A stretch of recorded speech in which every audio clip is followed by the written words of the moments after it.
বহু অপেক্ষাৰ অন্তত মা কামাখ্যা দ্বাৰ আজি মুকলি হ'ল। আজিৰ পৰা দৈনন্দিন নিত্য পূজা আগৰ দৰেই আৰম্ভ হ'ব।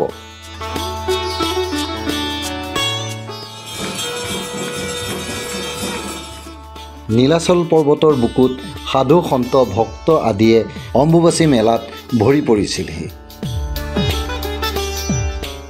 লোকে লোকাৰণ্য হৈছিল মা কামাখ্যাৰ নীলাচল পৰ্বত।